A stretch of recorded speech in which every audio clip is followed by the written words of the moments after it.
Fighting against tyranny and oppression is nothing new. But the Palestinian people are going through right now has happened previously, and God talks about this in the Quran. So what is God's message in the Quran for people in that situation? For example, in the 3rd chapter of the Quran, verse 13, God says, "Indeed, there was a sign for you in the two hosts which met together in encounter. One party fighting in the way of God, and the other unbelieving, whom they saw twice as many as themselves with the sight of the eye. And God strengthens with his help whom he pleases. Most surely there is a lesson in this for those who have sight." The Palestinian people are overmatched. They are outnumbered. The technology that the Israeli possesses is far superior to anything the Palestinian resistance has.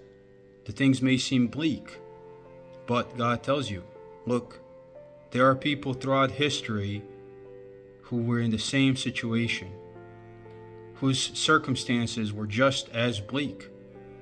But God says Allah strengthens with his help whom he pleases. Most surely there is a lesson in this for those who have sight. Also in the 2nd chapter of the Quran, verse 249, God gives us an example of yet another people who had to face a superior force.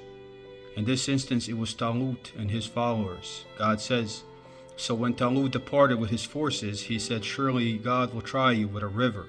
Whoever then drinks from it, he is not of me, and whoever does not taste of it, he is surely of me, except he who takes with his hand as much as it falls in the hand." But with the exception of a few of them, they drank from it. So when they had crossed it, he and those who believed with him, they said, "We have today no power against Goliath and his forces." Those who were sure that they would meet their Lord said, "How often has a small party vanquished a numerous host by God's permission, and God is with the patient." Yes, the odds seem insurmountable, but how often has a small party vanquished a more powerful foe with God's permission, and God is with the patient? This is what God tells you in the Quran. Also in the 4th chapter of the Quran, verse 104, God says, "And do not be weak-hearted in pursuit of the enemy. If you suffer pain, they surely too suffer pain as you suffer pain. But you hope from God what they do not hope, and God is knowing, wise." For the resistance, for people who are suffering, who are fighting oppression, who want to be free, God tells them, remember that numbers mean nothing. Victory is by God's hand.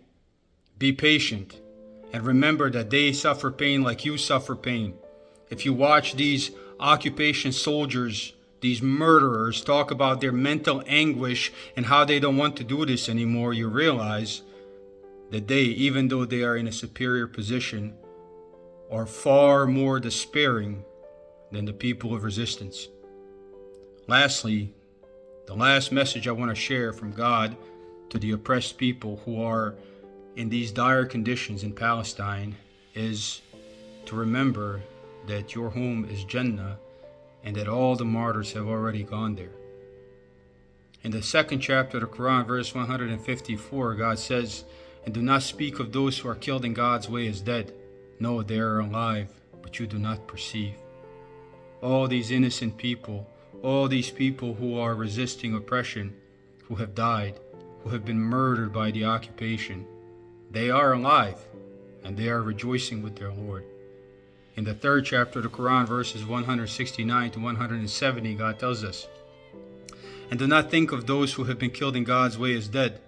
No, they are alive, and are provided sustenance from their Lord, rejoicing in what God has given them out of his grace, and they rejoice for the sake of those behind them who have not yet joined them, that they shall have no fear, nor shall they grieve." So this is God's message to the oppressed people and their resistance. Remember that you will win by God's permission. Be patient because the enemy is suffering just like you are suffering. And remember that you are going home, that you cannot lose. Either you get Jannah, heaven, or you get victory in this dunya. What is God's message to the rest of us, including myself? Those of us who fear men as we ought to fear Allah, so we sit at home and do nothing. In the 9th chapter of the Quran, verse 24, God says, "If your fathers and your sons and your brethren, and your mates, and your kinsfolk, your family, and property which you have acquired, and the slackness of trade which you fear, and the homes which you like are dearer to you than God and his messenger, and striving in his way, then wait till God brings about his command, and God does not guide the defiantly disobedient people. The rest of us are in big trouble. We have failed our duty to God, including myself. What's going to happen with us is far, far, far worse than anything that the oppressed people are enduring in Palestine, if we do not wake up and change. This is what God teaches us in the Quran. Peace be with you.